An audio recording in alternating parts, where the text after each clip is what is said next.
I'm Allie Z, and welcome to my Flosstube. I'm back again. Hi. It's been a while since I've done this. Once again, all of my vows of better, more regular filming schedule have fallen by the wayside. Although I did say at StitchCon, I promised that I was going to film in June, July, and August. And it is June. It is the last day of June. So technically, I'm getting in my promise here. We'll see when it gets posted, but it is the last day of June. Hi, everyone. First off, I just wanted to say, for those of you who are here from Pam and Steph's recommendation from Just Keep Stitching, welcome. Thank you so much for joining me. Thank you for your patience in waiting for another video. And thank you, Pam and Steph, for shouting me out. Honestly, thank you to all of my Flosstube friends who have shouted me out so many times. It's so embarrassing, but every time I hear someone say my name on Flosstube, I'm like, I'm famous! And it's just a nice feeling. And, despite my absence from Flosstube, I try to keep in good touch with my Stitchy friends. You can always find me on Instagram at AllieZisCrafty. And yeah. So welcome new folks, welcome back old folks. Thank you for your patience. I had really intended to film in May, and then I unfortunately had a personal situation that prevented me from doing so. A very dear friend of mine died suddenly, and it has been a really tough time for me and my friends and my partner.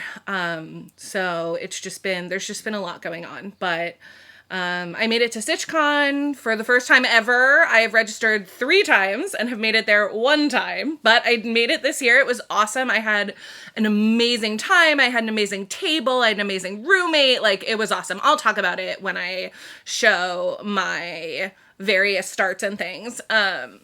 But I had a really great time at StitchCon. And also, happy news, I'm not wearing my ring right now. I'm now realizing I should have put it on for the video, but I'm engaged. You guys, I'm getting married. My boyfriend, Chris, who is the loveliest, sweetest human being on the planet, I will insert some photos of him here, because he's the best, you guys. But he proposed to me in May, and we've been talking about getting married for a while. We had a lot of conversation about the fact that this is coming, and, we really want to spend the rest of our lives together.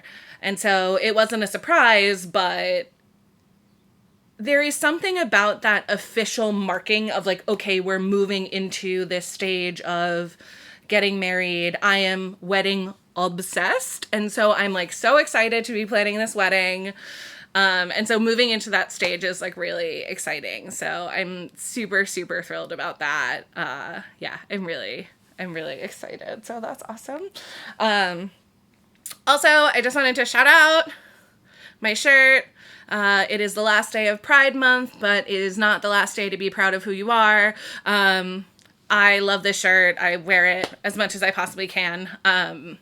Especially with what's going on today in our country with the attacks on LGBTQ folks, especially trans folks, but just queer people, queer families in general. I think it's just really important for people to be loud and proud about who they are when it's safe to do so. I am a queer person, despite the fact that I am in a straight relationship, because my partner is a cishet man and I am a cis woman. Cis, for those of you who don't know, means my gender matches the sex that was assigned to me at birth. Although my partner is a cis man and I am a cis woman, I'm a queer person. And thankfully, it's safe for me to say that.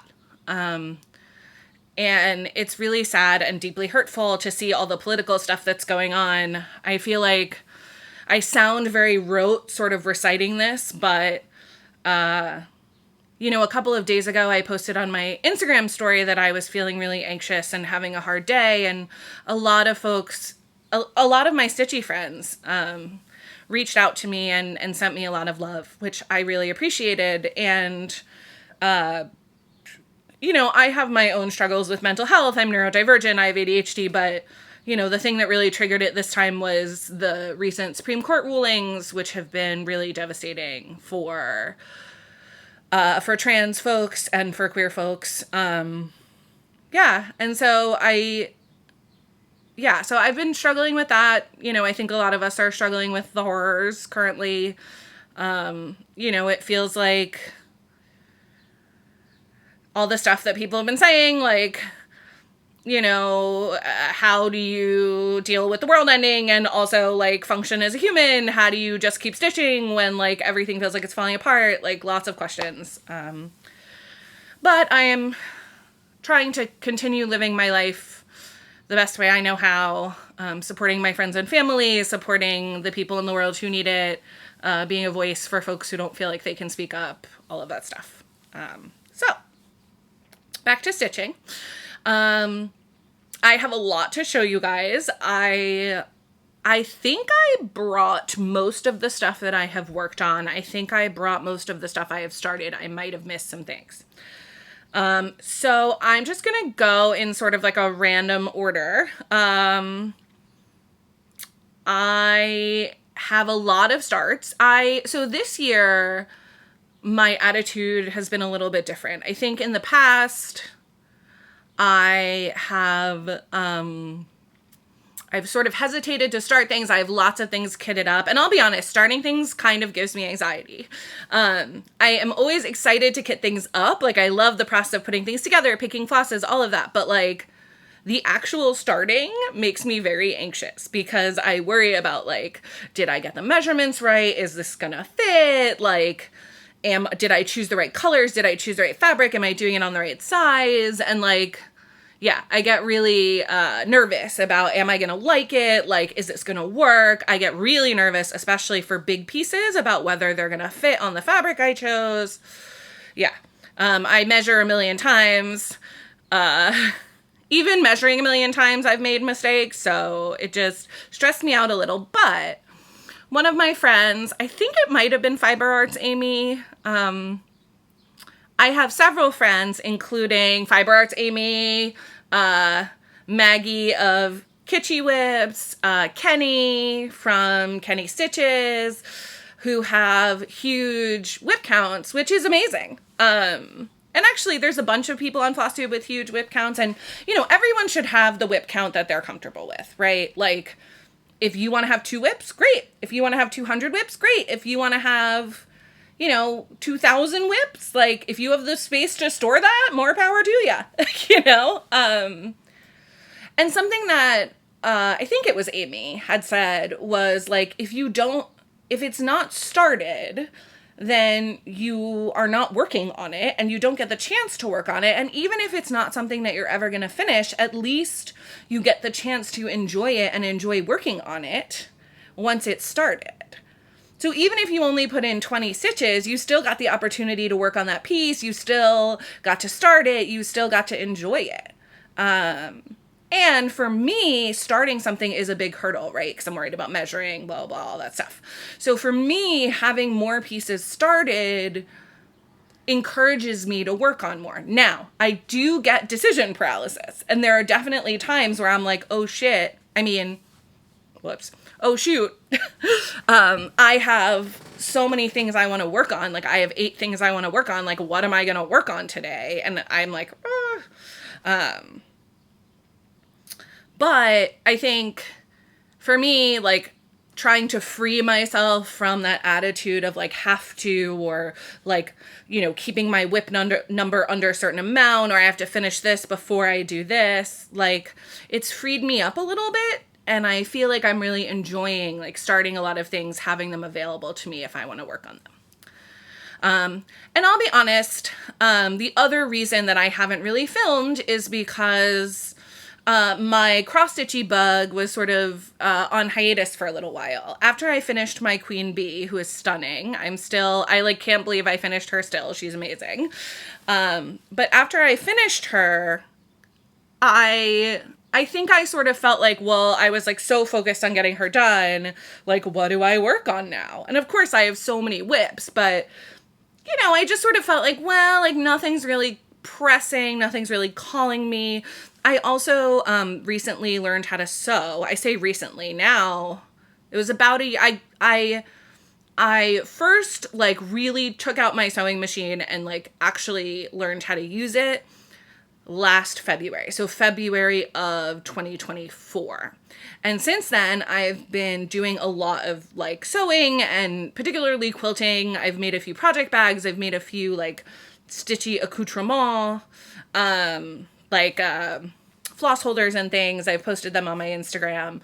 And I've just been really into sewing. And so I haven't, and quilting specifically, really. And so I haven't been cross-stitching as much. And so I didn't have as much to show. And so I wasn't sure about filming. But anyway, now I have so much to show. And then, of course, you hit a point where you're like, oh my God, I have so much to show. And it's like overwhelming how much there is to show. So here we are, and I'm 11 minutes in, and I still haven't shown any stitching. So let's get going. Also, I'm sorry, some of these might be repeats. I don't really remember what I had already started the last time I filmed, and I wrote down some notes, but they're not super clear. So this time I'm doing better. I'm like taking notes. And if I'm repeating something, I apologize, but it's been a while since you've seen it, so hopefully it feels new, even if it's not. All right, so first start, I started this. I think I talked about plans for this the last time, or I had just started it. So this is the Valentine Quaker from Primrose Cottage. And I really love a lot of these little seasonal Quakers. And I had an idea for this. So coloring cotton, which makes beautiful flosses and beautiful fabric. If you've never used them, I highly recommend trying them out. They have a Fabric of the Month club. It's often full, but if you order some of their fabric or order some of their flosses, the customer service is really excellent and their flosses are gorgeous. But they sell gradient sets, and I have a couple. So I have the pink ones. There's one that's rose themed and one that's bubblegum themed. And it's literally just, here, I'll hold it up against a board. So here's 5 of them. And they're literally called pale bubblegum, soft bubblegum, medium bubblegum, dark bubblegum, and bold bubblegum. So it's 5 flosses. They're meant to be used. They're meant to be in a gradient. And I decided I wanted to use these for my Valentine Quaker. And sort of do a gradient effect. So I counted, I think it's 90 stitches across, divided by 5, it's, it's 18 stitches per color. Okay. And so I started stitching it, over the Valentine's season, and here is where I got to. So this has all 5 colors in it. So I'm going to bring it closer to the camera. I feel like this is pretty true to color. And this is modeled on, there are some Summer House Stitchwork pieces that they're not gradients, but they're stitched in bands of color. I think it's called like Summer Refreshes, Spring Awakens. You've probably seen them on other Flosstubes. And so I was inspired by that, and I'm stitching this Quaker, and I have some of the other Primrose Cottage Quakers. And I want to stitch them using other gradient packs from Coloring Cotton. So I have a purple one for spring. I have a blue one for winter. I need to figure out what I want to do for other ones. They have like a cool Halloween Quaker. The Primrose Cottage Quakers are really cute. They're little. They're not a lot of stitches. But so here is my piece. You can see here where the dividing line is. Now they do sort of blend into each other. And I will say, even in person, like it's hard to see the difference between bold and dark, right? Even in person, the difference is not super obvious, but I still think it looks cool. The dark, which is the second one in, has a little bit more variegation and some like hot pink spots. You can see it a little bit in this heart. I don't know if it's showing up on camera, but in person, like this heart is like a little bit lighter. And so, you know, I think it's looking really cool. I'm like excited to see how the whole thing looks. That is the bottom. So it's a very small, oh, I'm stitching it on 40 count sugar cream pie by Bestitch Me. Bestitch Me has 2 neutrals that are gorgeous. Bestitch Me has many neutrals that are gorgeous, but I recently purchased pieces of sugar cream pie and vanilla latte. And vanilla latte is like a warmer, more yellowy cream. And sugar cream pie is more of like a pinkier tan cream. I love this neutral. I bought several more pieces of it after I got this first piece. I really, really like it. Yeah, and it's looking gorgeous for this. I did not realize quite how small this was going to be. Like, I wanted it to be small. I did not realize it was going to be this small, but it's very cute. I have no idea what I'm going to do with it when it's done. I have this huge fat quarter of linen with lots of space. So I guess I'm going to put my other seasonal Quakers on this too. I'll put them all in 40 count at least. And yeah, so that's looking awesome. I love that. I am not a strictly seasonal stitcher, but I do tend to like to work on things sort of like when it's appropriate. So I was working on that during the Valentine season. I haven't worked on it recently, but again, whenever I look at these pieces, I'm like, oh, it's so cute. I want to work on it. So maybe soon. We'll see. So that was a start. Another start that I had. Oh my God. Okay. So this piece is called Acorns and Friends. It was designed by Lola Crow for the Acorn Gathering, which is a retreat thing that Acorns and Threads does, I think in the fall. I might be wrong. Michelle Bendy Stitchy goes often. I think Savory Stitching went last year. Anyway, the minute they published this pattern, I was like, oh my God, I have to have it. It is the cutest. So it was a retreat exclusive, and then they released it. It is an Acorn and Threads exclusive currently. So you can only buy it through their store. The minute it was released to the public, I went and purchased it immediately because how stinking cute is this? Okay, so you have all of the critters are stitching. So you have the raccoon stitching a trash can. You have the possum playing dead with a fungus, a mushroom.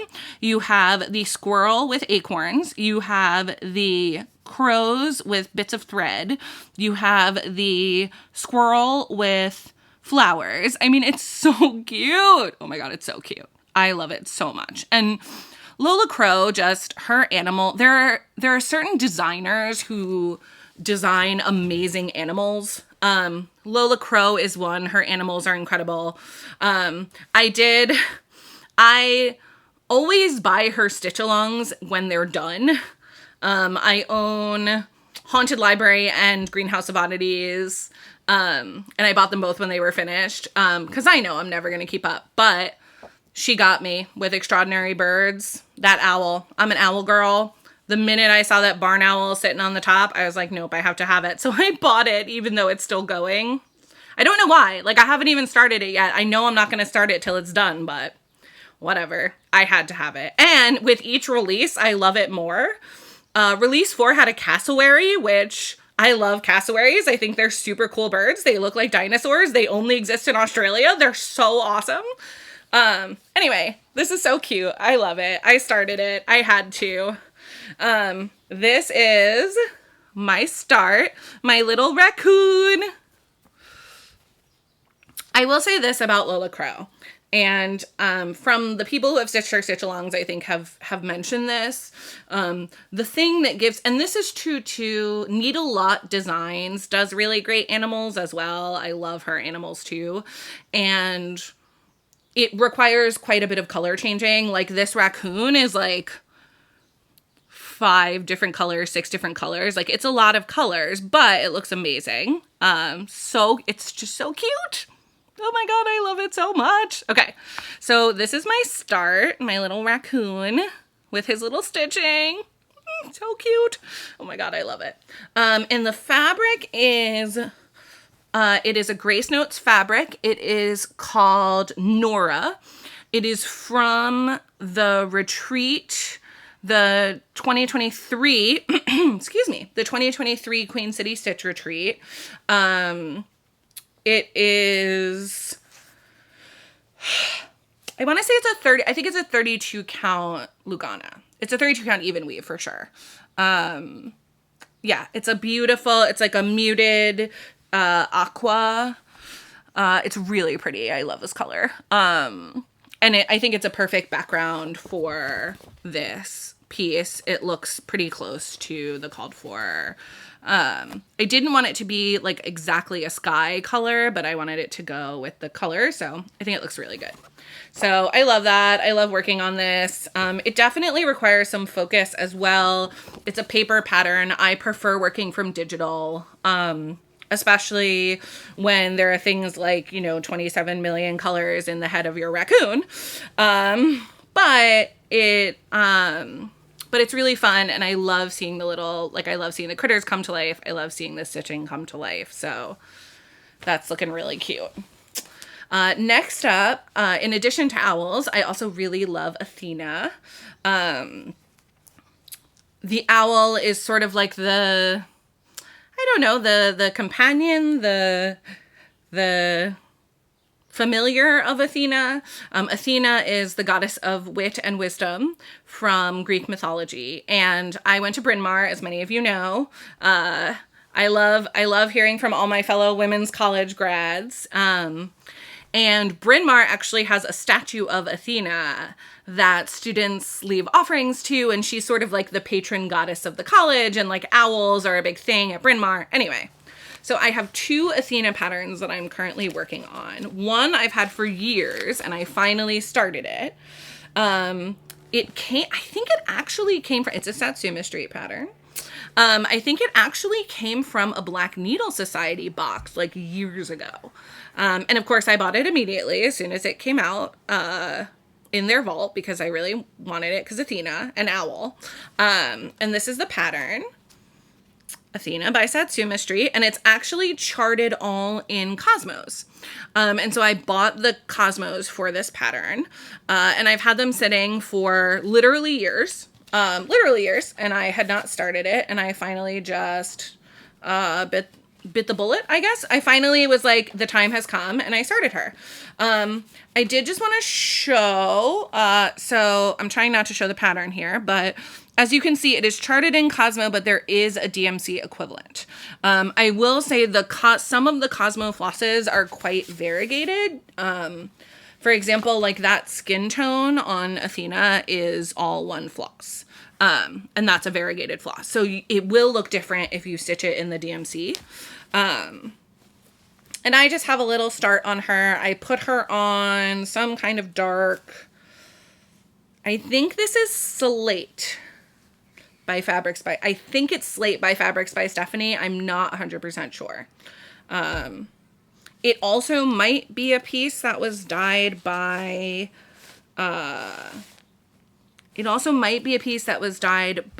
Jody from Steel City Stitchers. Actually, yes. So this is a piece of Jody fabric from Steel City Stitchers. I think it's a 30, it's either a 36 or a 40. I don't remember. Honestly, I've had it kitted for so long. Like, I don't remember what the fabric is. Now that I'm saying it, given how long I've had it kitted, it's definitely a Jody fabric. And I think it's a 40, but I'm not 100% sure. Anyway, here's my start. Just a little start. You can see I got started in her face. Looking very cool with the Cosmo floss. I'm loving her. I'm excited to keep working on her. I do need good light because it's a dark fabric and it's little X's, but looking awesome. I love it. I keep it in the hoop so that way I can just pick it up and work on it to try and make it a little bit easier on myself. And then my second Athena is by Quaternion Creations. I'm stitching her Gaia Earth Goddess piece, and this Athena piece is similar, a similar style to that. I probably have already put a picture up here. Sorry for the noise. I'm going through the project bag. All right. And And I am stitching her with a sulky that I believe the designer suggested, although it's not what's in the model. And here's my start. She is on, I think it's 36 count. And I believe this is either flax or natural. It's linen. There's my little start. Here is the sulky. The sulky that I am using is it focused? I don't think it's focused. Let's see. Nope. But anyway, it's 4007. It's a variegated sulky. You can see the variegation in the stitching. She's looking cool. Again, Athena owl, love it. I feel like I'm in the minority here, but I actually don't really like stitching with sulky. I don't mind stitching with I'll say this too. I like stitching with 2 strands. So that's part of it. But also I find the sulky, it's like hard to thread on my needle. And because it's sewing thread, hold on, let me hold it up. Again, I don't know if I'm going to be able to get the camera to focus, but because it's sewing thread, it's not plied. And so it's sort of like twisted for strength. And I don't know, I just don't love the feel of stitching, of cross stitching with it. It looks fine. It looks okay. I don't love the way my stitches look either, but it looks okay. I don't know. I don't love it. I am using the sulky for this because I love the colors and I love the variegation. I like that sort of purpley, browny red and the orange tones. I think that looks really great. And I love the feel of it with this piece. But I actually recently gave all of I don't have a lot, but I gave the sulkies that I had to a friend to destash for me because I'm not going to use them. I just don't like it enough, honestly. All right, so those are my non-StitchCon starts. Now let's get to the StitchCon. I started 1, 2, 3, 4, 5. I started 6 things at StitchCon. I had an absolutely amazing time.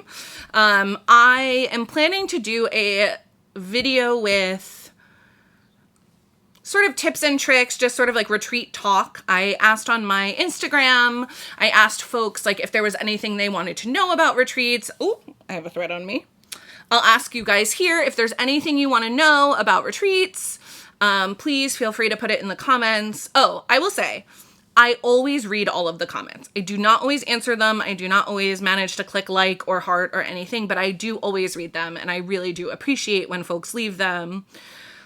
It's really good to hear from people, and if I pressure myself to respond to every comment, then I hide and I don't read the comments, and so I am saying that I do absolutely read every comment and I try to answer as many as I can, but at times where I'm feeling overwhelmed, I don't always answer them, but I do read them and appreciate them.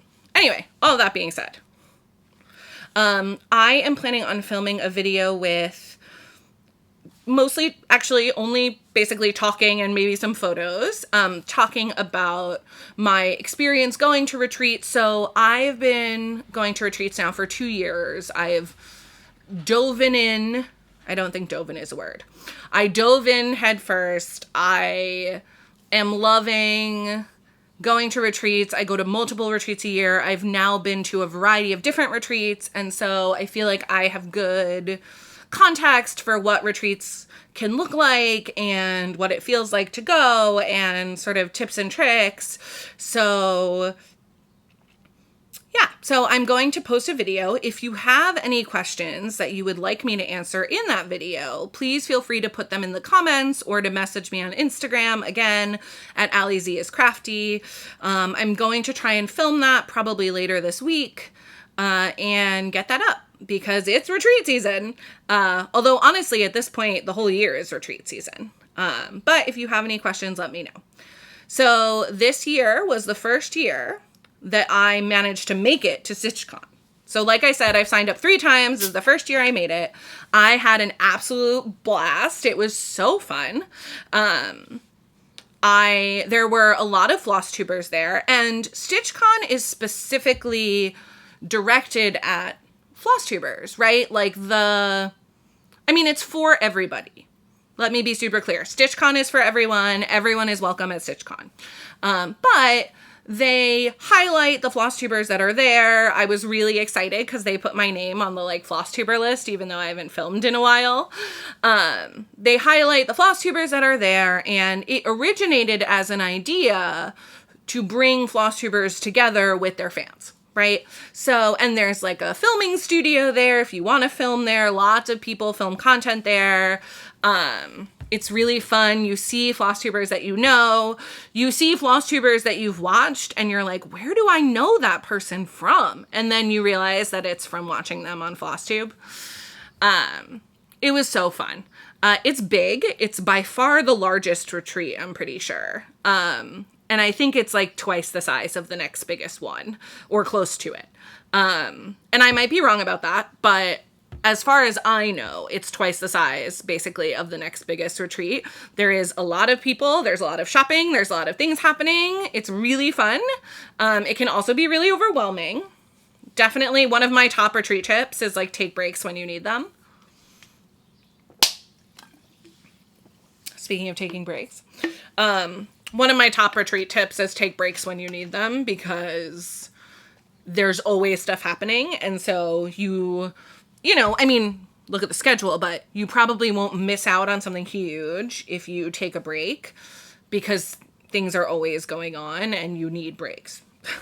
Anyway, so this year at StitchCon, I had the great fortune of rooming with a very dear friend of mine. So her Instagram is Sally Yoon, and her Flosstube is Sally Stitches and. I actually met her. So we were sort of Instagram friends. We followed each other. We commented occasionally, but we weren't really friendly. And then I actually met her at my very first retreat, which was the Steel City Stitchers retreat in 2023. And I was so nervous, and Sally was so sweet and gracious, and we started chatting, and she invited me to sit with her, and I ended up sitting with this amazing table of women that I am still friendly with, all of them to this day. They are awesome. I see them at retreats. We did a friend retreat last year that was really fun, where we just got a house in Columbus, Ohio. Anyway, Sally's really great, and she had offered to me this year to room with her for StitchCon. And I was nervous. I haven't stayed with a roommate in a long time, especially not for more than one day. But it was great. I'm actually really glad that we roomed together. It was so much fun. It was nice to have a buddy. We did not sit at the same table, but we sat near each other. And yeah, it was great. So Sally was an amazing roommate, and I sat at a fantastic table. So I will put in a photo of my amazing table right here.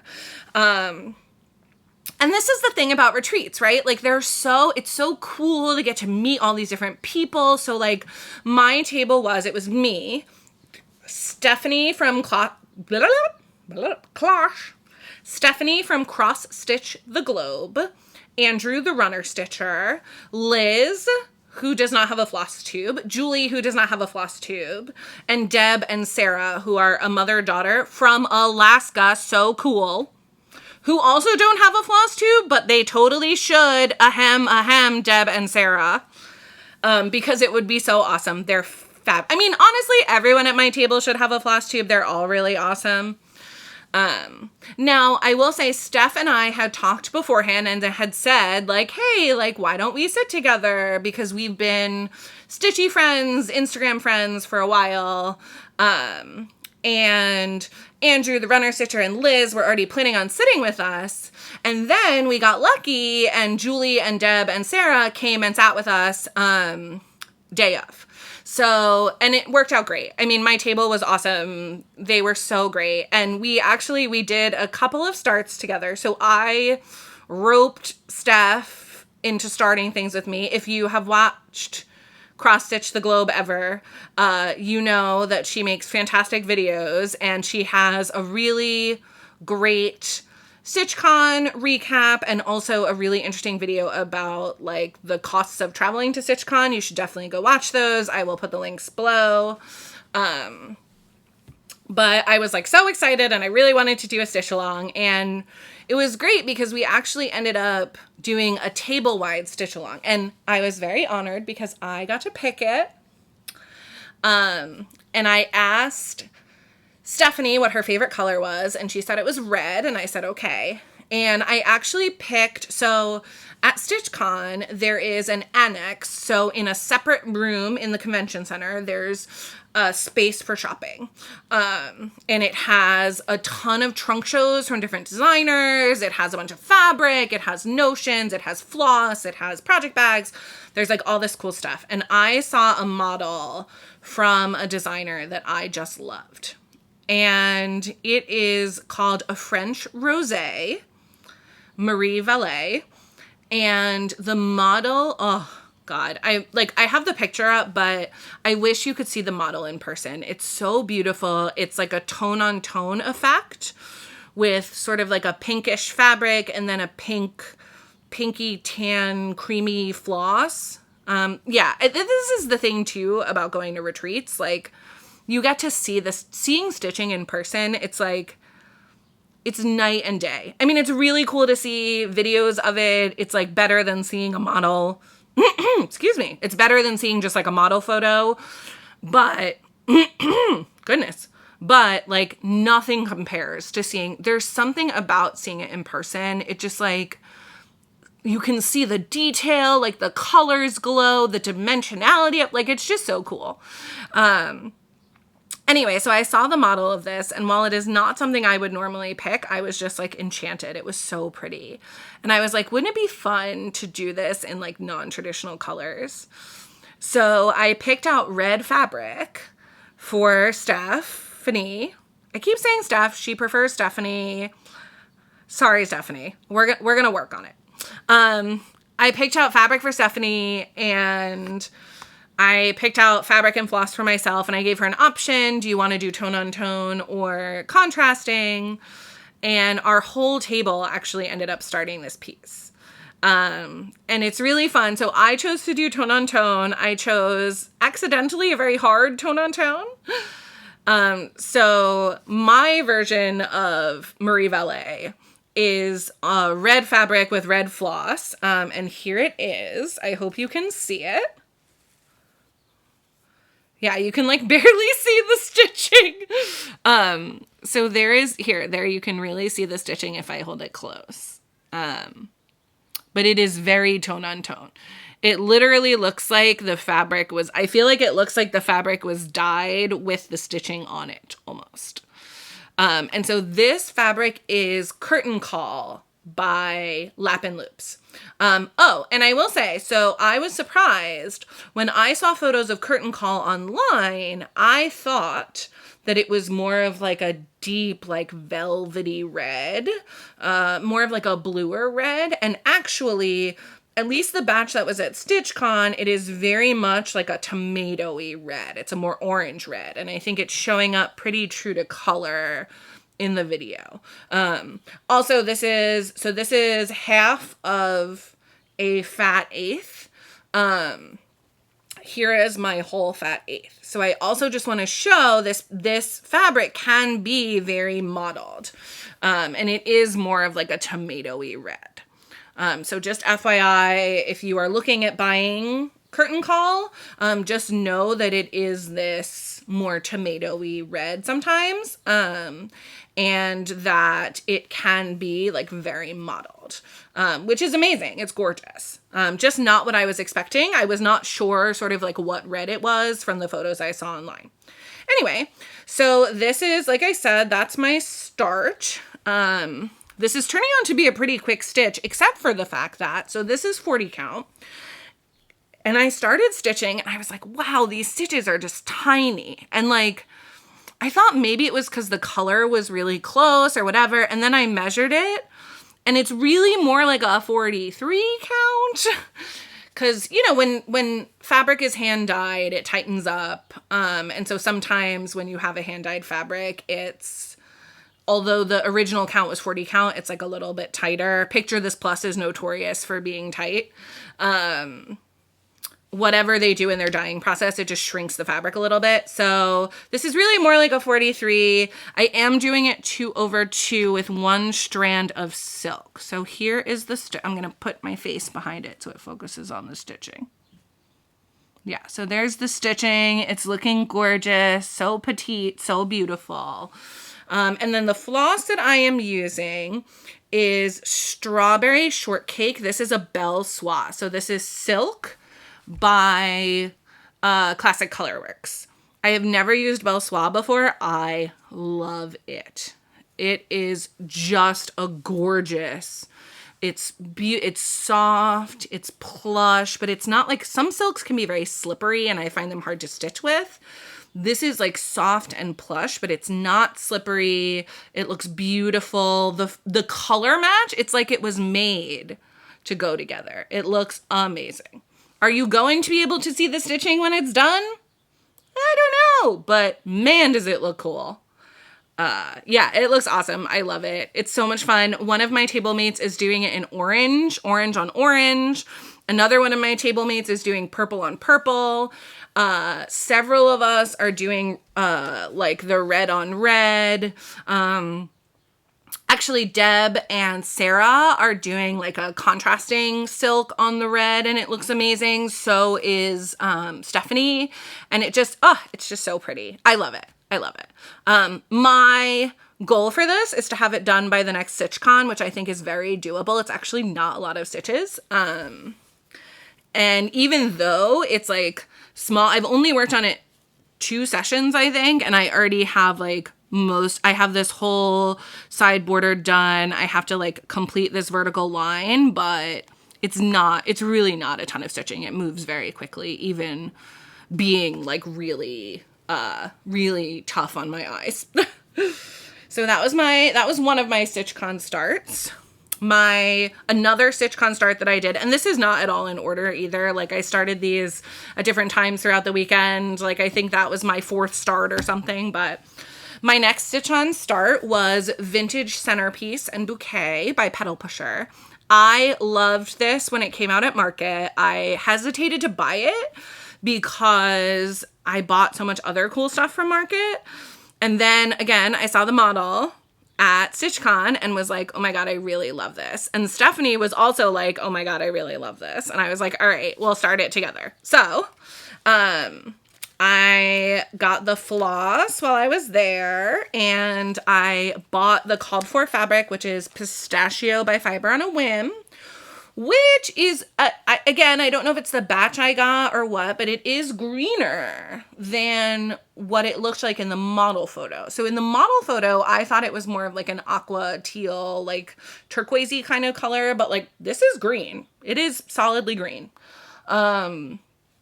Here, I'll put a board behind it just so I can drape everything, but it's like showing up a little bit lighter from the ring light, but honestly, this is like pretty true to color.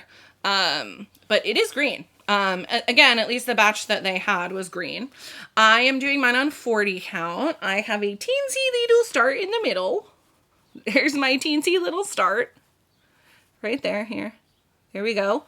Love the thing about this that really drew me to it is the color palette. I love these colors, like these pinks, these yellows. There's like a pop of teal in there. It's just, it's so pretty. Yeah, I love it. I'm really excited to keep working on it. It's looking great. I love those colors. I'm excited to do it on the called for. I am doing, so you get 2 options. You can do a bouquet version, which is 3 flowers, or you can do the vintage centerpiece, which is the photo on the pattern, and it's like the 4 flowers and it's symmetrical. I love that. I'm doing that one. So yeah, really pretty. I really love Fiber on a Whim fabric. I've now have several pieces on it. It's beautiful. It's really nice to work with. The colors are really pretty. So that's great. All right, next up. This is, so I love, if you have not stitched a shaded stitchery pattern, go get one. Nuri is an amazing designer.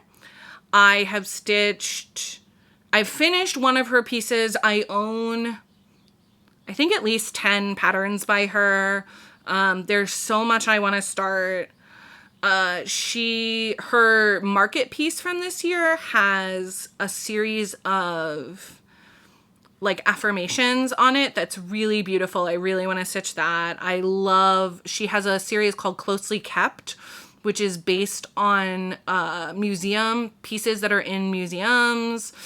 She has some really fantastic Juneteenth pieces. I did her hip hop sampler, which celebrated the 50th anniversary of hip hop. Like, she is an incredible, incredible designer. Go buy. And her stuff is just like really cool to look at, and it's so fun to stitch. And so I started the Black Butterfly Sampler by Shaded Stitchery, Nuri. And I am doing this sort of as a memorial piece for my grandmother. My grandmother loved butterflies. She also loved rainbows. And so I chose a rainbow fabric, by Banana Oil Fabrics. Banana Oil dyes one-off fabrics. So you have to snatch them up when you see them. This is a 40 count for doll. And here is my start. I am stitching it in India Ink Silk by Gloriana. I was looking for the blackest, boldest silk that I could find, like pure black. And India Ink by Gloriana is like a beautiful black silk. And it's very small. It's a lot smaller than I had originally anticipated or even wanted. I was sort of hoping it would be a little bit larger, but I just love this fabric for it. This is the fabric. And so I started the border, but I realized that I already made a mistake. And I'm currently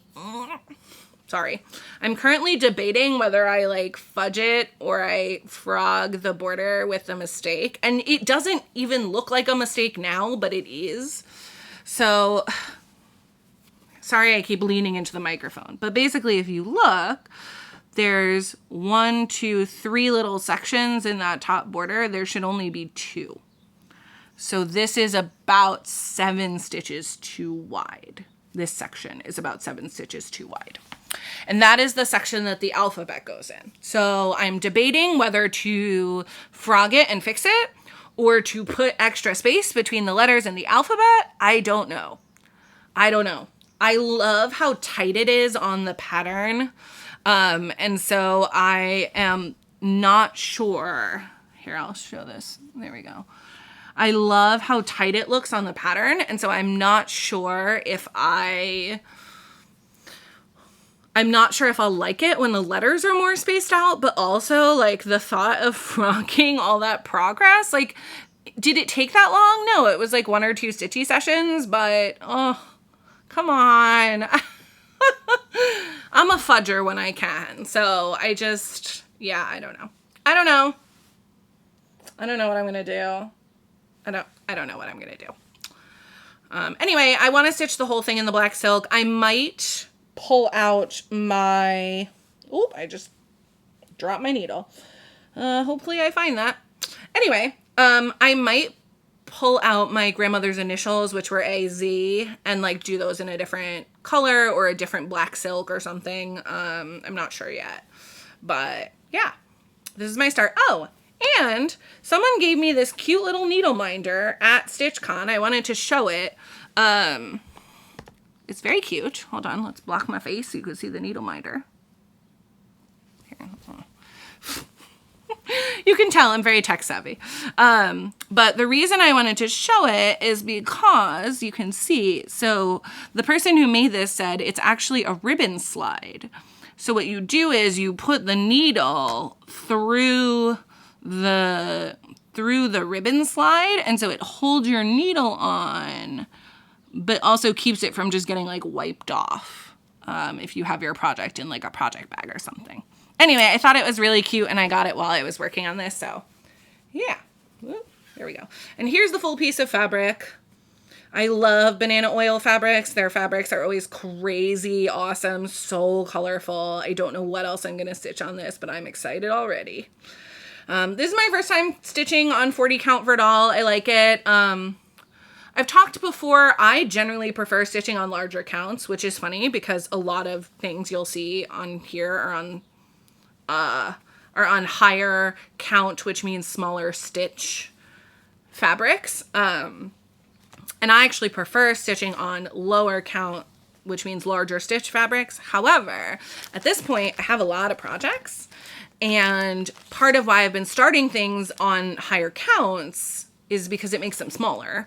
And so that way I don't have a ton of like really massive things, but unfortunately, it sort of comes into conflict with how I like my stitching to look. So yeah, so I started this on the 40 count Verdal. I'm enjoying it. I have not yet found magnification that really works for me. So I've tried like the Jewelers, I think they're called like mag eyes or something. They're like green. They're very cool. I've tried those. I've tried the like white thing with the magnifier and the light. I've tried readers. I've tried lights with a magnifying thing. I don't know what it is, but stitching with magnification actually really hurts my eyes. So I think I just haven't found the right magnification yet. I'm not sure. The thing I think I want to try is like actually, so originally when I bought readers, I bought the strongest readers I could find, like 3.0 or 3.5 magnification. Sorry, there's somebody zooming down my street. And I actually wonder if what I need to do is buy weaker, so like only like 1.0 or 1.5 times magnification, and use that instead. I wonder if the stronger magnification is actually too strong and that's what's making my eyes hurt. But yeah. Anyway, I currently don't use magnification when I stitch on 40 count. I just use very good light and a lot of focus. And, you know, I try to do it at times where I'm not tired or whatever. But I would like to find a way to make it a little bit easier in addition to just like having a lot of light. All right, next up, my next start was a stitch along with my table mate, Julie. Although a lot of us started working on this piece, Julie and I started it together. And this is the StitchCon exclusive / keepsakes exclusive pattern that Cecilia from Heart in Hand designed for this year's StitchCon. I have not been a huge fan of the StitchCon patterns of the past. They've just not really been my style, so I wasn't sure if I was going to like this year's StitchCon pattern, but I do like a lot of Heart in Hand, and here is the pattern.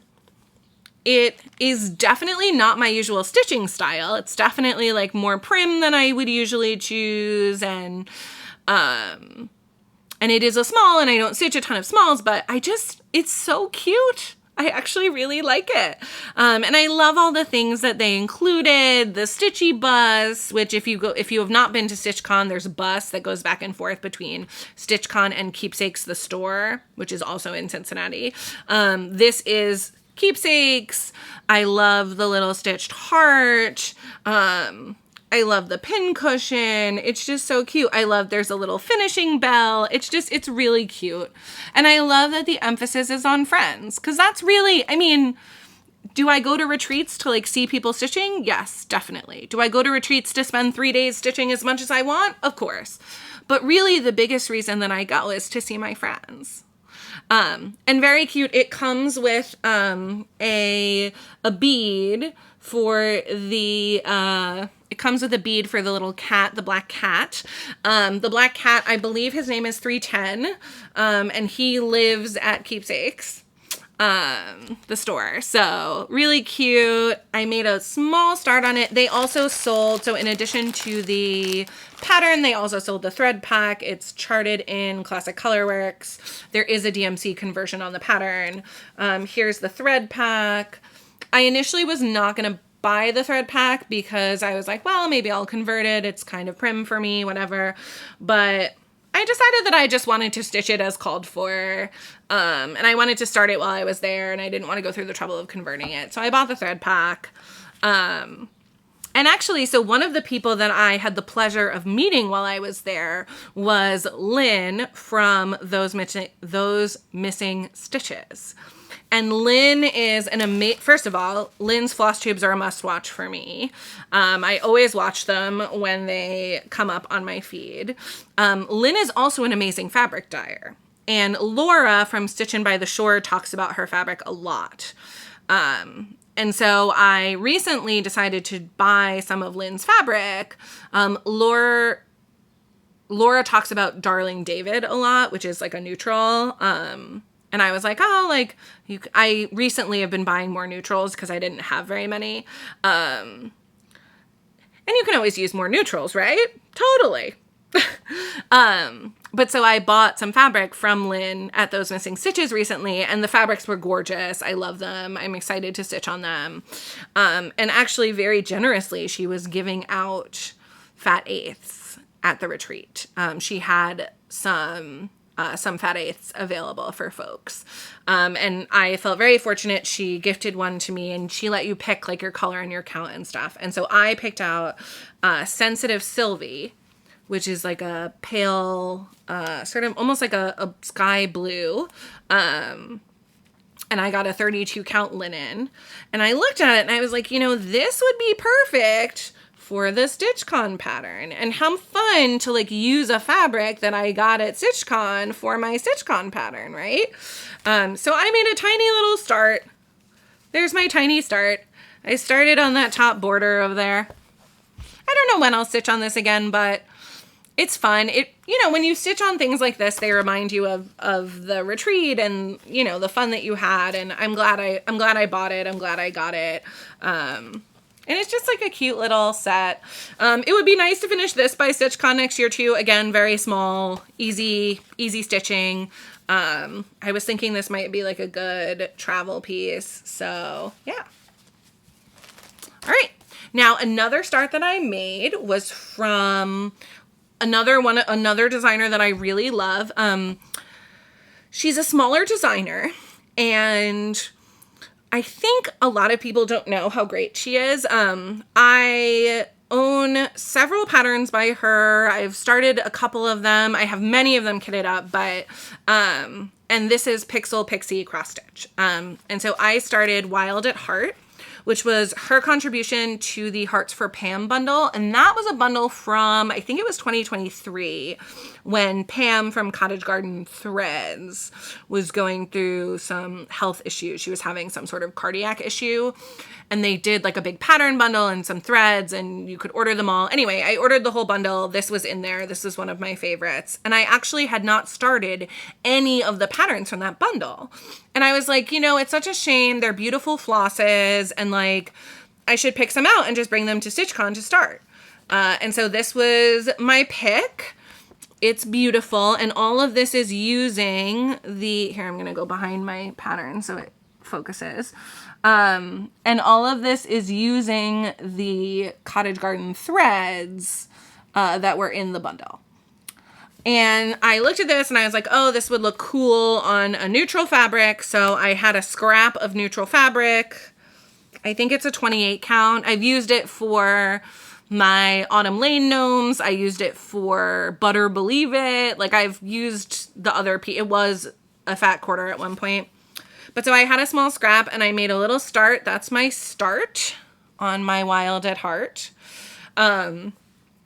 I don't know why I did this, but I chose to start in a section with like a lot of complicated stitches. So this section is eventually going to be like a leopard print.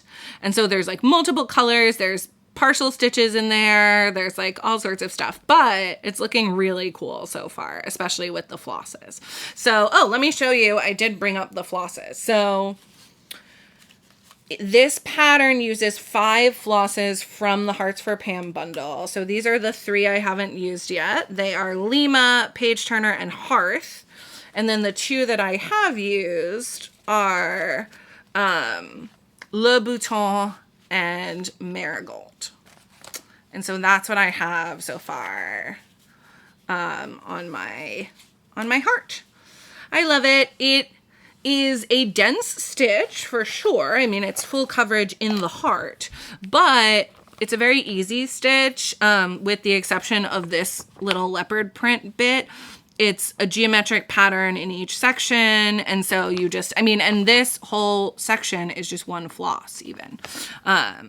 So it's been really enjoyable so far. I love how it looks. And of course, like stitching with cottage garden threads is so nice. So one of the cool things about how they package their threads is they are pre-cut lengths.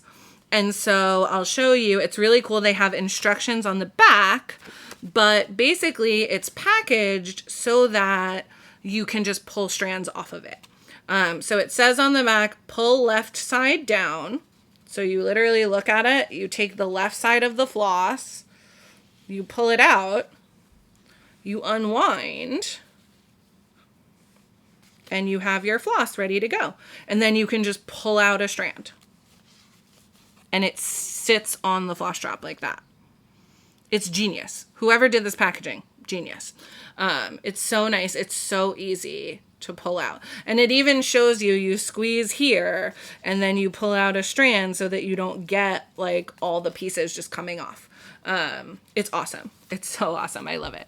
And they're beautiful variegated flosses. They're just like so, like, look at this variegation. Gorgeous. They're gorgeous, gorgeous flosses. And like these flosses happen to be a single color, right? Like this is yellow, this is red, this is like a, you know, a deep like charcoaly gray, but they have other flosses that are like crazy bright and they're so much fun to stitch with. Yeah, they're really, really fun. So I'm excited to use all of these. I'm excited to keep working on this. If you have not checked out Pixel Pixie's designs, her stuff is really awesome. She's a great designer. Definitely check her out. All right. So next up is, I think this is my final StitchCon start. This is a pattern by Nathnolu, and there's actually a pair of patterns. So there's I think it's called Cozy Nest. Hold on, let me look in my patterns here. Yes. So there's Cozy Nest and there's Crafter Owl. So this is Crafter Owl and this is Cozy Nest. So cute. And they are similar styles and they are almost the exact same size. And now I had initially bought, Cozy Nest came out first, and I had initially purchased that because I learned how / have been working on learning how to knit this past winter.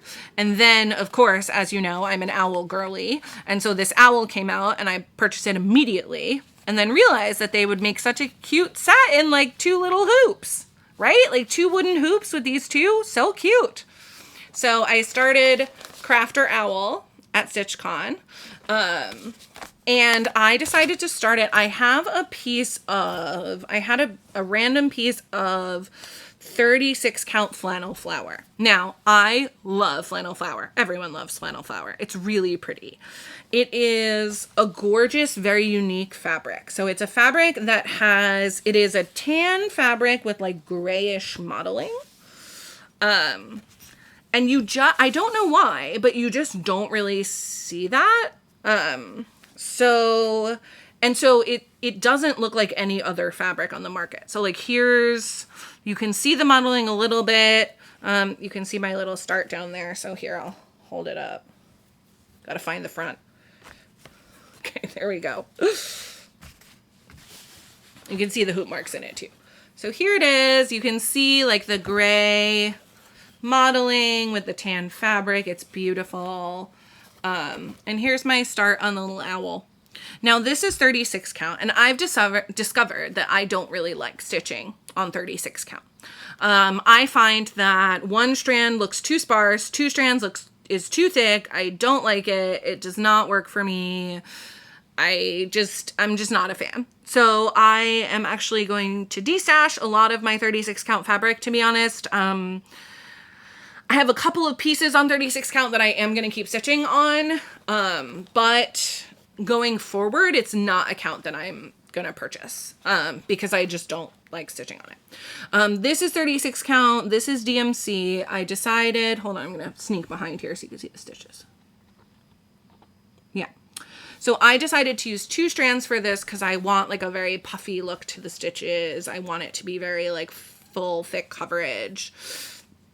So that's the start of my owl. And I have 2 pieces. I cut my fat quarter in half. So I have this for my owl and this for my crow. These are 2 pieces of the same fat quarter. They're both the flannel flower. Yeah, it's looking cute. Not much more to say than that. Let me see. Hold on. Oh, I did pull. So these are all the DMCs. Look at those pretty colors. So pretty. Yeah, I love the color palette for this. Like the reds of the chair and the oranges that go in there. The like corally reds. Oh, it's really pretty. I love it. I'm really excited to keep stitching on this. So, oh, and fun. So in addition to my Crafty Owl start, I also made myself a project bag. So thank you, Elizabeth Ann Can Stitch, for your wonderful project bag tutorial. This is a project bag based on her newest tutorial, the quilted project bag. If you just Google quilted project bag Elizabeth Ann Can Stitch, it's a super, if you know how to use a sewing machine, it's a super easy tutorial to follow. I did it in an afternoon. It came out super cute. I love it. It's so cute. You basically stitch the quilted panel as one big, you like put together the one big quilted panel and then you fold it to make the project bag and then you put the binding on. This fabric is a Maria Horner fabric. Hold on. I think I actually have it here next to me. Let's see if I have any selvage on it. No selvage on these pieces. Okay. Well, I do know it's a Maria Horner fabric. And the binding is from a scrap pack that I got. I have no idea what it is. I just pulled it because I thought it looked good. I used Zipper by the Yard. Came out super cute. I picked purple for the lining because gotta have a fun lining. That's an Andover basic blender. It's the one with like the little dots. Yeah. So love how that came out. It's really funny because the thing about sewing is like from afar, this looks amazing and perfect. And like, I'm not being critical of myself at all. I'm still like a very new sewist. I accidentally picked a very good fabric for this because the fabric I chose like hides a lot of my errors. And I'm just going to show you because I think sometimes on social media, it looks like everybody who sews things is an amazing sewist and all of their seams are straight and oh my God, it's so amazing. Like how could I ever do that? Right. And there are a lot of people in our community who have been sewing for a long time, who make professional grade stuff or who do in fact sell their stuff. And it's gorgeous and perfect and professional grade, you know, like, I'm thinking about like all the project bag makers, especially like Jasmine from Jasmine's Custom Bags, whose name incidentally is Genevieve, but she'll always be Jasmine to me. But Jen from Jasmine's Custom Bags, Melissa from Sheba Designs, right? Like perfect, beautiful, like crisp corners, all of the things. And even Elizabeth Ann, I mean, her tutorials are amazing and so accessible for beginners. And she's been sewing for a long time, so her stuff comes out really great and perfect. And again, I made a good choice, an accidental good choice, and I managed to choose a fabric that really sort of hid my mistakes on this one. But I do just want to show so that way people know, like, I'm a beginner sewist, and when you make project bags for yourself and stuff, like they don't always look perfect the way that project bags that you might purchase do. So, you know, you look at this, you're like, oh, it looks great. The binding looks great. Like the zipper looks good. Like everything looks awesome, right? And it does. But if you look at it super closely, like in the tutorial, Elizabeth Ann talks about, because you stitch the back of the binding on and then you stitch the front on. And the idea is you try to stitch the front over the back where the back stitching line is so that way it like lines up. But if you look on mine, I didn't do that. right? Like you can see the stitching here because I wasn't able to be like as precise with my binding. And same thing on the other side, right? You can see the stitching line. I also used a dark thread because the binding was a dark color. So it shows up. That being said, again, the stripe of the fabric and the pattern in the fabric really hides that well. Similarly, like the way that you do these corners, you fold over the corner and it gets sewn and it looks, again, from here, looks awesome. If you look really close, like if I were a professional selling my bag, here, I'm going to hide my face again. You can see like the corner isn't exact. The bottom is peeking out, like, it's not quite even. And and while I'm close up here, like that is a valiant attempt at a straight seam, but it is not a straight seam. And again, I'm not showing those things to like disparage myself or anything. I'm just showing them to say, you can make beautiful things and you can make useful things, even if they're not perfect. And it's hard, right? Like I would love it if my bags were like sellable quality, right? But they're not, and that's okay, right? It's handmade and this is a hobby and I'm not trying to sell them. I'm not taking people's money for them. Like it's just for me. It's just for fun. And quite frankly, if someone gave me this bag as a gift, I would be thrilled, right? Like I would be like, oh my God, like, thank you so much. You made me something. That's amazing. And I say that too, to remind myself that when I make gifts for people, like they don't have to be perfect. I mean, obviously better if they are, and I will keep practicing and hopefully I will get there someday. But like, ultimately, this is a really cute project bag and it really works. So my crafter owl and my cozy nest are living in here right now. Well, I haven't started the cozy nest one yet, but I thought it kind of worked. Like it's colorful and these kind of look like colored pencils. So, despite the fact that your project bags do not have to be themed to your stitching, I have a weird thing about it. Like I like it when they're themed. So I tend to try to coordinate in some way. Like it's really funny. My Marie Valet piece, that red sampler thing that I'm stitching, the StitchCon stitch along, it's in an Amelia Bedelia project bag because the Amelia Bedelia project bag is mostly red, and that is a red fabric and red floss. So like thematically it doesn't work, but color wise it does. It's a little silly, but it works. It works in my brain, so it works. All right, now on to whips. First, a piece that I think is a whip, but might have been a start since the last video. I ordered some kits now a while ago. This is No Cause for a Llama. Can you see why I ordered it? Do you see it? It's me!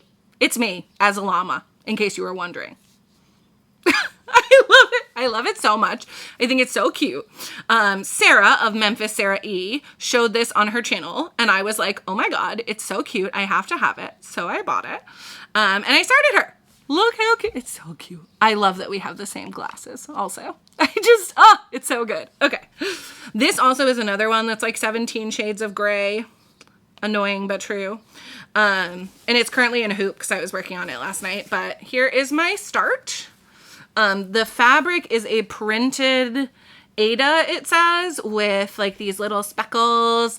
And I just like, so this designer, Hannah Rendale, does a lot of animal designs with like, that are sort of like, have these little wisps and have like a similar look to this, and they put them on the speckled fabric. They're really, I want a bunch of the kits, honestly. They're really cute. But I really love this one because of the glasses. But anyway, it's coming out really cute. They did say you can't wash the Ada because of the speckles, like they'll come out. And so I did stitch a little X into the top so I would know where the top was. Because right now this doesn't look like much. It's looking like a little more. It's like getting there. It's looking like a little more clear. But yeah, especially when I first started, it was just like a bunch of gray. But it's looking so cute. And by that I mean, it's going to be so cute. Again, it's like a little hard to stitch on because I don't love paper patterns, but I do really love this llama, and this is one where I'm like really excited to see it on the wall. And it goes fast. It's 14 count Aida. It's a fast stitch. And like with kits, with the Bothy thread kits, they're kitted up for you. Like they have all the floss on a floss sorter with the symbols. Like you just saddle up and go. It comes with needle, like it literally comes with everything except for a stitching frame. So it's like really useful. Alrighty, so now whips. I know that was a maybe start, maybe whip, but now I know these are whips. I know you've seen these before. Okay. So again, way back in Valentine's time, I am working on the Heart Sampler by Bad Vibes Only. Here, I'll insert a photo. I decided to put this on dark fabric. I am using a 28 count, I think it's Lugana. It's a 28 count even weave in navy. Here is my progress. I am loving this. It looks so good. So the vast majority of the stitching on this is in this pink, which is, I believe it's 304. And then there's some white splashed in there. There's some darker red, which is, I think it's 814 or 816. That does not show up as well on this. Like you can't, it's hard to even see. Although again, it actually shows up more in the video, I think. You can see like the red dots in the hearts. But yeah, I'm loving this. 304 is the vast majority of the stitches in this piece, and I love how it's popping on the navy. It looks awesome. It's fun to work on. I like working on these like geometric-y pieces. I enjoy monochrome stuff too. So I've really enjoyed working on this. It's a lot of stitches. I was surprised. It's a big piece. It's a lot of stitches. It's going to take me a while, but I always enjoy working on it. And it looks amazing. Like this is one where I'm really excited to see the finished piece and to be able to put that on my wall for sure. So got some done there. So that's a good one. Let's see what else. Oh, so I have started, I really liked the Leela Studio Spring Quaker. And then I really loved the Leela Studios Summer Quaker, and I really liked the Autumn as well. So I was like, all right, I'll stitch the whole series. So I started Summer last year, and I have also now started Spring. And here's a photo of Spring Quaker, but the thing about Spring Quaker is it's a lot of brown, and I am not a huge fan of brown. So Spring Quaker was charted with Classic Colorworks and DMCs. The rest of them were charted in just DMC. So I was like, all right, I'll do the DMC conversion. And there was a lot of 829 in Spring Quaker. And this is 829. Here, I'll put a board behind it. It's fine. It's like an innocuous brown, but it's brown. And when I think of spring, I don't necessarily think of brown. And so I decided that I wanted to use a different color for some of the motifs, so that way it wasn't all brown. So I pulled all of the DMC for the chart, and I put it on like a thread carrier, which is what I'm currently trying to get this floss back onto. So I pulled all the DMC, and then I pulled some, and I'm not like a huge green person either, so I didn't want it to be all green. So I was like, all right, maybe what about like pinks? Because there's some pretty pinks in this pattern, okay? So I pulled all of the DMC for this pattern, and I put them on a thread sorter. Again, right now I'm just sort of doing a thing. Okay, so here's my fabric. It is Latte, I think. Nope, Milk and Honey by Fiber on a Whim, 40 count.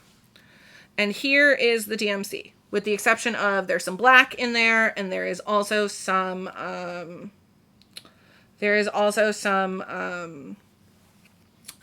warm winter white 3865. So here's the DMC, very pretty. There's some really pretty, I love, like this is 3803. I love this like deep pink. There's some pinks over here for like the bunnies and the flowers. There's like this green, there's some yellow. So really very pretty, soft pink colors. And again, here's the browns.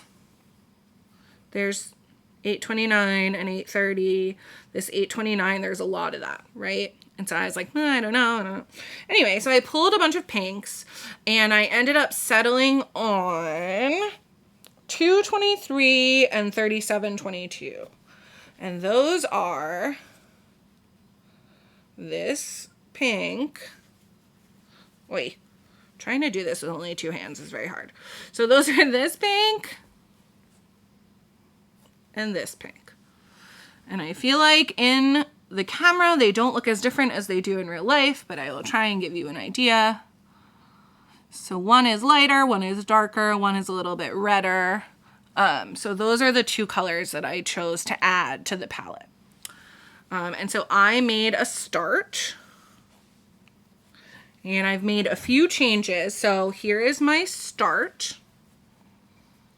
So I made a decision. So I'm doing the letters in the lighter pink, which I think is 223. I took them off of the thing so I could like show them separately, and now I don't remember which is which. I'll have to look that up. But anyway, so I'm doing the letters in the lighter pink, and I decided that I want to pull out the letters for spring. So all of the letters for spring, I'm doing in the 3803. That's that dark pink that was already in the palette. And then some of the motifs, which would have been that brown, the 829, I am changing to the darker pink. So this was a motif that would have been brown that I'm changing to the darker pink. I put it in the darker pink. Now, I don't think I want to keep some of that brown in there. And so, and I'm not really planning it out. We'll see what happens with that. But basically, I want to sort of decide as I go, like what color each motif is going to be. And sprinkle in some of that darker pink and some of the brown for the different motifs. And of course those other colors come up too, like there's the motifs with the bunnies and some of the flowers, and like all of the little motifs have like, you know, other colors in them, and the center basket has other colors. So I think it'll be really pretty. I like those pinks. I don't want to add a green as well because I think it's going to be too many colors, too much going on. But I am hoping that the pinks and the browns will give that sort of soft spring feeling without just being a lot of brown. So yeah, that's my start. Again, 40 count, feels small to me, but it's looking beautiful. I do love the look. Things like Quakers on 40 count, right? Like that sort of more traditional stitching. I do love the look of that on 40. It looks beautiful. The stitches look gorgeous and delicate. Yeah, and I'm liking the pink so far. Hopefully I keep liking it. If not, oh well. So I've started spring and summer. I own autumn of the Llama Studio Quakers. I am a little sad because I was really looking forward to the winter Quaker, and you know, I think Leela of Llama Studio did, and that might not be her name, but I think the designer behind Llama Studio did a really good job in the other Quakers of like not making them very non-denominational. So like not necessarily being super overt about holidays, like, and again, being very non-denominational. And I was sort of hoping that Winter Quaker would be similar and would be like very winter focused with some nods to the winter holidays. And I am a little bit disappointed because I do feel that Winter Quaker has some like very explicitly Christmas imagery, and like peace on earth, goodwill to men is a general sentiment, but it comes from a Christmas carol. And in the like central image, there's like a cart being pulled by a horse with a tree in it, like obviously a Christmas tree, and like the wreath with the holly berries is like very Christmas, and there's a partridge in a pear tree. And so like, again, like, I think it's nice to have those nods, you know. I think there's like a Halloween motif in the autumn one. There's a turkey, like, you know, the spring one has bunnies, although no Easter eggs. But I do wish that the Winter Quaker had been a little bit more non-denominationally winter. And I think there is some of that, right? There's like a polar bear and there's other things. And for some of it, I can just like make some color changes, right? Like I can make the wreath be like berries that are not red, so it's not as Christmas. It'll be a little bit tougher to like take the tree out, but I could take, I'll take the tree out of the wagon and like maybe put gifts in there or something, just like, plain gifts in all colors. I could potentially like put a Star of David or a menorah in somewhere, like, but that does require quite a bit of recharting if I'm going to add some of those elements. Color changes, sure, but like adding those other elements or taking things away or like changing the quote is recharting. And I wish it had been a little bit more winter focused. I wish it had been a little bit more sort of generically winter or generally winter as opposed to like including multiple Christmas elements. And I know Christmas is big, and I know like, the vast majority of Americans are Christian, right? Like that is reality. And also like, I am not a Christmas stitcher. I'm not a Christian. I am Jewish by birth and sort of culture. And I mean, I don't even know what I would say. If someone asks me what my religion is, I say like, culturally Jewish, right? But Christmas is not really my thing. And, it is a seasonal series. And so I don't want to stitch the 3 and never stitch the 4. So I'm just going to wait, right? Like winter is probably my least favorite holiday anyway.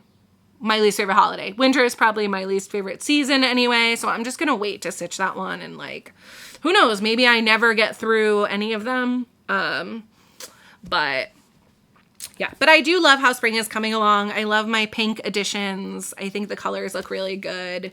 If you want to know the colors, they are, they are 223 and 3722. I can send that to you in a message or write it down if you're interested. And I don't have any sort of plan for where I'm putting them. I'm just sort of like sprinkling them in. Alrighty. Sheesh. That's the other thing about not doing a floss tube for a long time. The videos are long once you get to them. Woo! All right. Okay, next up is my Birds from Bernard's books. This is coming along great. I love this piece. I initially was thinking that this would be a gift to my boyfriend's parents. However, I was working on it at my sister's house and she was like, oh my God, I love that piece. If you don't have a home for it, can I please have it? And so given that she has now seen it and really loves it, I think I will probably gift it to her and we'll have to stitch something else for my boyfriend's parents or this again, but here is where I am at. It is looking stunning. I absolutely love it. This is 32 count paper bark by Fox and Rabbit. It's a beautiful neutral, very pale, pinky tan. Love it. Not really any modeling to speak of, but it's like, I just love the pinky tan tone. It's a gorgeous color. I am stitching this with 2 strands of DMC 816. And it is looking stunning. I love it. I have about 6,000 stitches left to go. I've stitched the entire center and the entire top border, and now I'm just working my way around the rest of the border. This is a symmetrical piece, so I am being super careful and will frog if I make mistakes. But it's, like I said, it's looking gorgeous. I love it. It's a joy to stitch on. It's so easy to stitch. It's really pretty. And I actually really enjoy that negative space stitching. I did it on the first time I did it was on my first long dog epistle. Yeah, and I just think it looks really cool and I really enjoy the process of stitching that way. I think it's really fun. And so it's coming out great, but it's a lot of stitching. So when I had finished the top border and the entire center, I was less than 50% done with the piece because most of the stitching is in those borders. which is fine. Like I said, I have about 6,000 stitches left to go. It's looking gorgeous. I absolutely love it. I will be getting it professionally framed because the borders are straight, and I have a feeling if I tried to frame that, it would not go well. But it's looking amazing. I love it. I feel like I have not seen a ton of people stitch this. I don't know why. It's not huge. It is 16,920 stitches. So like, is it big? Yes. But like, is it huge? No. It's not nearly as big as some of the like really big modern folk embroideries. And it's, I mean, again, I think it's just gorgeous. I'm loving it. I love it. I love the color combo. Like, I am not at all sick of 816, although it's really funny because after stitching this much in 816, anytime I see it, I'm like, that's 816. Like, I just know. If I see like a loose hank of thread somewhere and I'm like, oh, what color is that? If it's 816, I'm like, oh yeah, definitely that's it. I'm very familiar with this red now. But I love it. I still love it. I would stitch a whole nother piece in it. I mean, maybe ask me again when I'm done stitching this, but also I feel like it's sort of like, it matches my glasses. I think my glasses might be 816. Anyway, looking great, coming out good. All right, next up are, this is a big one. Oh, I'm so excited about this. Okay, so this is my Halloween at Hawk Run Hollow. I've been working on this for a while. I think the last time I showed it, I was really excited because I had finished the whole border. I have now finished the entire top row and have started on the next row. All right, I gotta move back because this is a big one. Ta-da! Ta-da-da! It's so good. It's so good. Okay, so finish the whole top row. Working on block 5. Block 5 is the Mermaids. It is almost full coverage, this block. It's very close to full coverage. So I am stitching in all of the different like motifs and stuff that are floating in the water. So you can see I have in the skulls without their eye sockets and things. The necklaces, this treasure chest, there's a giant ship over here, there's a couple of mermaids over here, and then the whole background is all blue water. I'm a little bit behind on my self-imposed schedule, so I had said that I wanted to get this finished by the Halloween that I'm 40. So that is, so this October I'm 37, I'm currently 37, so 37, 38, 39, 40. So I have 3 years and from now till October. So 3 years and 4-ish months, okay? And so in that 4-ish months, what I should have finished in order to stay on schedule is another 2 blocks, right? Because if I do 2 blocks a year, then I get it all done because there's 8 left. Anyway, I don't know that that's realistic because this block is almost full coverage, but we'll see. It's looking amazing. I also really had fun showing this off at StitchCon. I like showing this because it's huge, right? Like, it is huge. This is a fat half of fabric. It does not take up the whole fat half, but it does take up quite a bit of it. These blocks are big, just to show you, like, you know, my hand is the size of a block. You know, they're big blocks. And if you do this on 40 count, it fits on a fat quarter. It's a tight fat quarter, but it does fit. But I actually love it stitched bigger. I like that you can like see the little details. Like, I love the scale of it.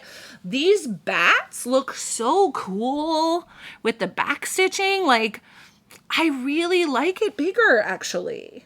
And I'm glad that I stitched it on this count. Like, I'm actually really glad that I stitched it on 32. And it's really enjoyable to stitch on. Again, I like stitching a bigger count. I like stitching with 2 strands. Like, it's looking amazing. It's looking amazing.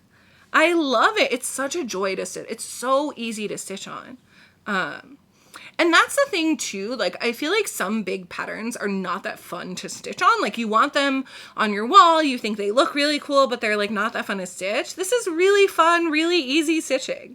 Really fun, really easy stitching. And it's looking so good. This is my favorite too. Like, of the Hawk Run Hollows, like, this is my favorite. There's something about this piece. It's just so fun. So yeah, I'm excited. It's coming along great. I can't believe how awesome it looks. I'm like so pumped. It is really big and so worth it. Like, it's just, what a joy. What a joy. I am gonna have to wash it. It's really funny.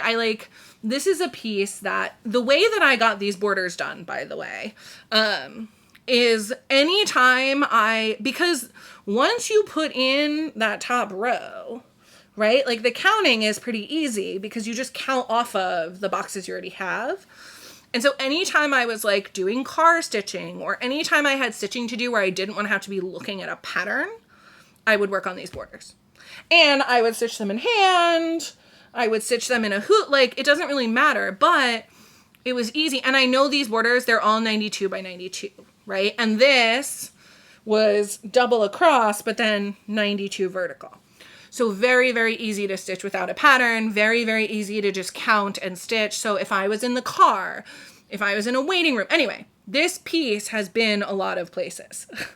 And it has been out a lot of places. It has been out in the car. It has been out at meetings. It has been out in my house.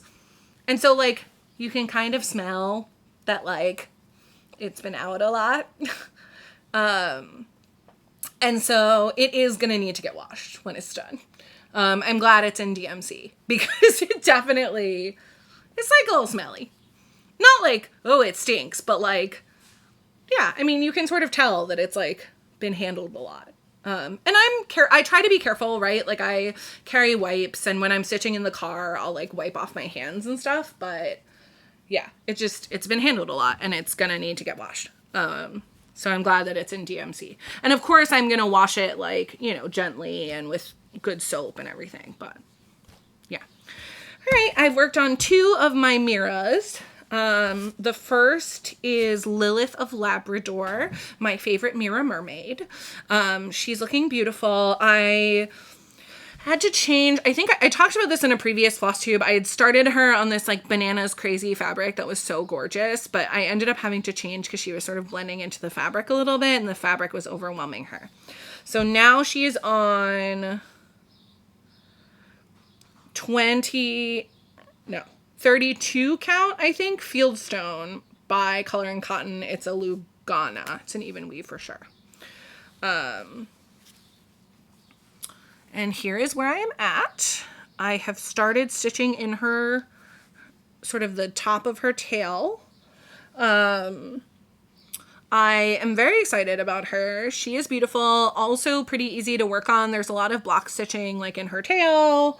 There will be a lot of fill in here with one of the water lilies that's called for. Yeah, I just have to finish this little section, has some water lilies to go in there. And then I'm debating whether I go up or down. I think I might kind of do both. Like, sometimes I feel like stitching on the, you know, the purple of her skin is a little bit harder to see against the fabric. So like, if I have good light, I'll like work on the purple of her skin. And if I don't, and I want something easy, like I'll work on her tail. So yeah, she's good. I mean, I'm probably going to end up gifting this to my friend Meredith because she loves mermaids and it's her colors and everything. She is one, honestly, and I say this now, who knows how I'll feel after that giant tail. I think I would stitch her again. Like, I don't know that I would stitch Queen Bee again, although she is gorgeous. Maybe I would stitch her again.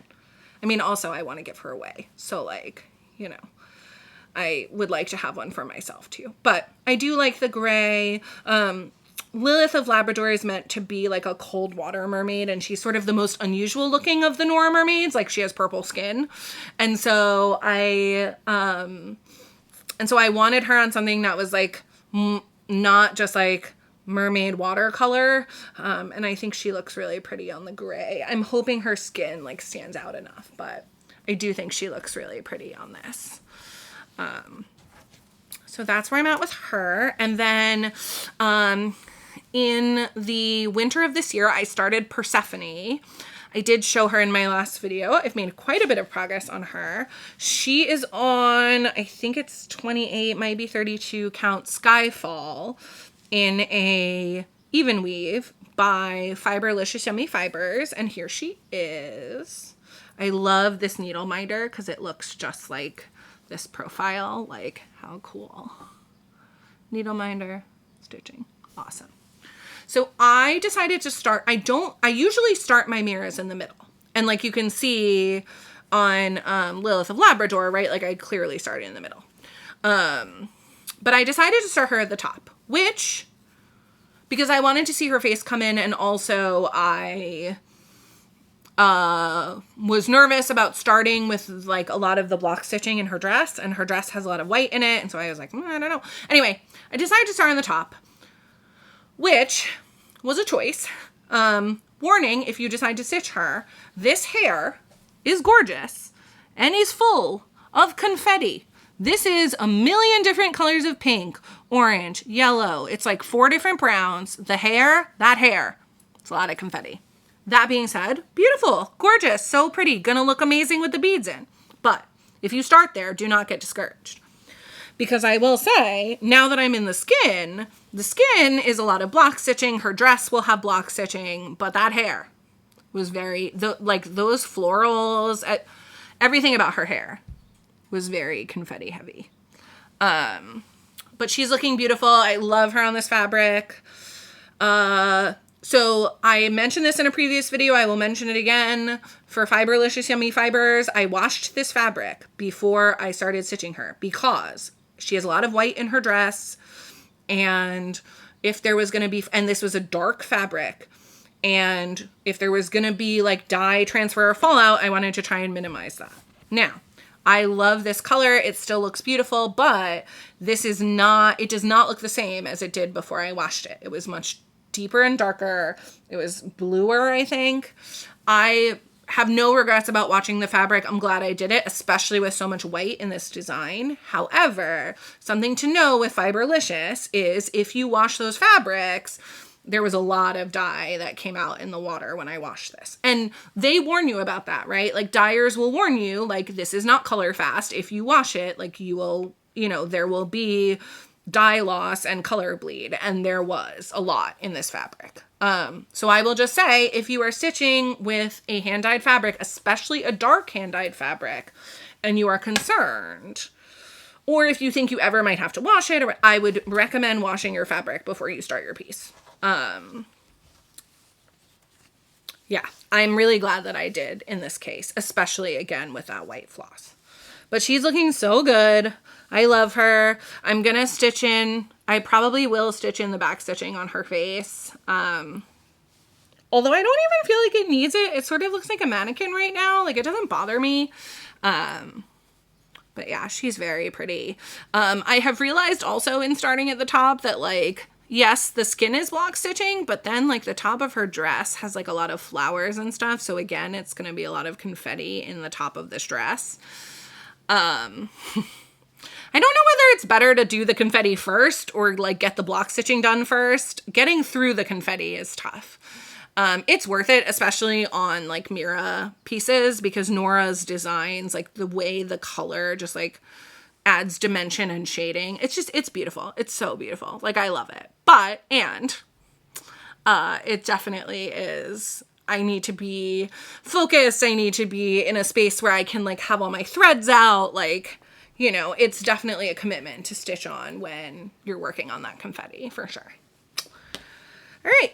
So last but not least, I believe I had made a small start on this last time, but last but not least is my first chatelaine.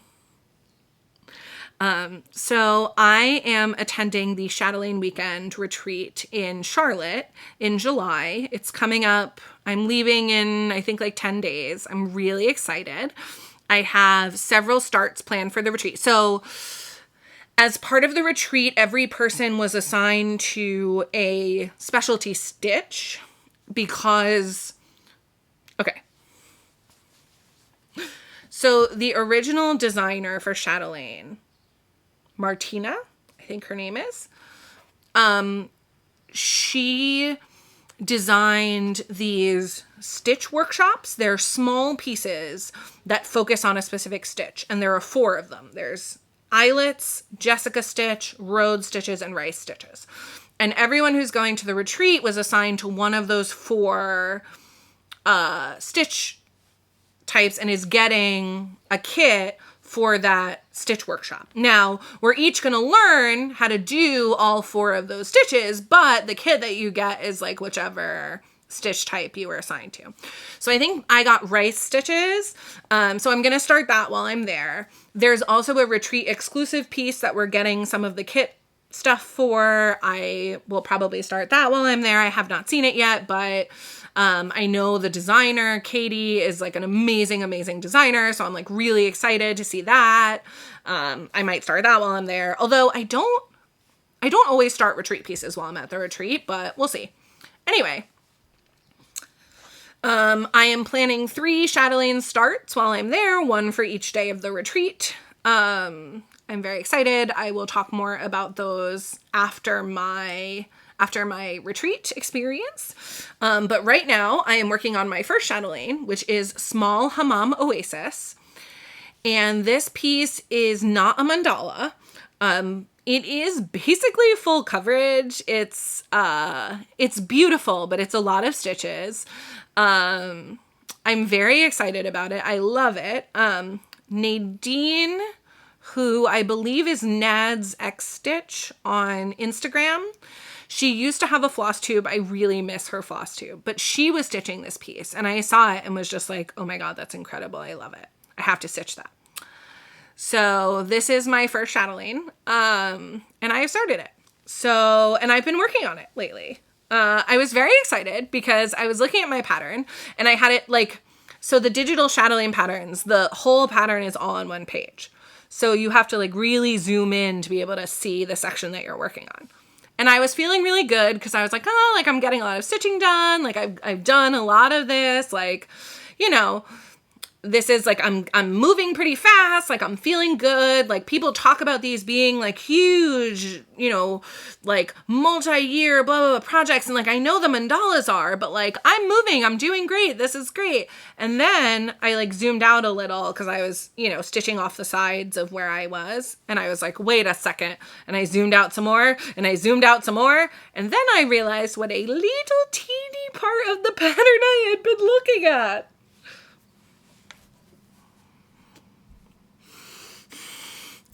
Sadly, I have learned the lesson of my hubris. So yes, have I done an amazing job? Have I made so much progress on the eensy-weensy section of pattern I was looking at? Yes. Have I made so much progress in the grand scheme of my chatelaine? I mean, sure, I've made progress. Am I anywhere close to being any remotely, like, chunk done? Yeah, a chunk, a small, little, itty bitty bit chunk. So I'll show you. Here's what I have done.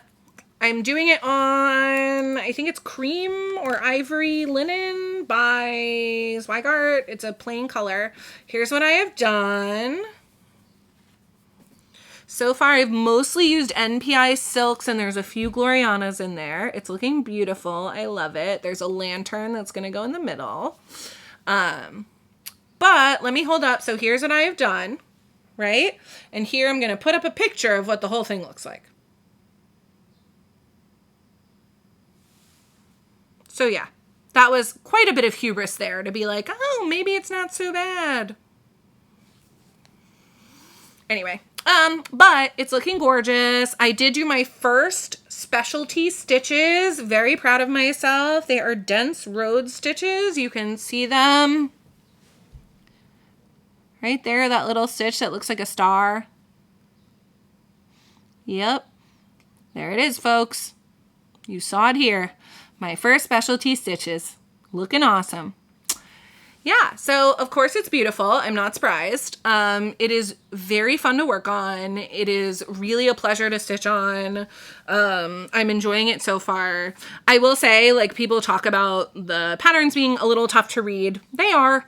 The instructions are not always the most clear. The designer is Dutch, I think. She's not American. She might Yeah, she's not American. And I don't think English is her first language, which is why it's really funny. If you look on the Chatelaine website, her designs will say things like, this design is a mere 310 by 310 stitches. And it's like, I don't think a mere 300 by 300 is really what you mean. But I think that's like a translation thing. But it's still been a joy to work on. I feel very fortunate. If you are working on a chatelaine, I would encourage you to join the Facebook group for chatelaines. I would encourage you to reach out to people like Fiber Arts Amy, to people like the Tattooed Crafting Owl, to people like Katie, to people like Maggie of Kitschy Whips, to people who stitch chatelaines. Dawn is an amazing chatelaine stitcher that I met at StitchCon, who's going to be at the retreat. Like, reach out to chatelaine stitchers and ask them questions. Most of them will happily answer you and help you out and help you figure out what the pattern says and help you figure out like where things are supposed to go or what color something's supposed to be. Yeah. It's been a really fun stitch so far. I'll keep you posted, but it's looking gorgeous. And especially now that I like have more of the shape filled in, like, oh, it's so pretty. I can't wait to fill in that lantern. Like, oh, it's looking so gorgeous. And I'm really excited for the ones that I'm starting at the retreat. I'll probably only get like 3 stitches into each of them, but who cares? I'm still going to start them there. Yeah. Very exciting. All right. So that is my last whip that I'm showing. And I keep holding it up because it's so pretty. So pretty. Ooh. Ah. Okay. And I'm almost at 2 hours of recording. So, you know, the time has come. My tummy is telling me it's my lunchtime. Well, thank you everyone for sitting through this lengthy Flosstube update. I'm very happy to be back. I am looking at you. There we go. I'm like trying to look at you while also looking at where my finger's going. I'm committing to filming in July and in August. I am going to the Chatelaine retreat in July. I am going to the Grace Notes retreat in August. I will film after each of those retreats and I will share my stitchy updates and maybe some haul and we will chat. I really do miss chatting with my stitchy community and posting videos and reading everyone's comments. You don't realize, like, I think even I forget sometimes, like, how much work it is to film a Flosstube. You sort of, and listen, I'm very extroverted. I'm like, oh, it's fine. I'll just sit down in front of the camera and talk. I don't even use any notes. But, like, it's not just that, right? Like, you have to bring all your pieces up to where you're where you're filming. You have to, like, take them all out and show them. Then they're, like, in a pile. And then you have to put them away. And, you know, you have to remember. Or you have to have notes. You know, you have to remember what you talked about in your last video. All that stuff. So just a big shout out and a thank you to all of the Flosstubers who film regularly. And listen, do I know that if I filmed regularly, it would A, not take as long, and B, not be as hard? Yeah, I know that in theory. Do I ever remember that? No, not usually. I just decide to wait until I have 2 hours worth of content. Anyway, I hope you all have a wonderful summer stitching. I will see you again soon, I promise. Please do like, comment, subscribe, tell your friends, post the link, do all the things, message me on Instagram. I would love to chat with you. I would love to hear from you. I would love to see what you're stitching. Yeah. By all means, everybody, hit me up in a nice way. Hit me up in a nice way, please. Thanks, guys. I'll see you soon. Happy stitching. Bye.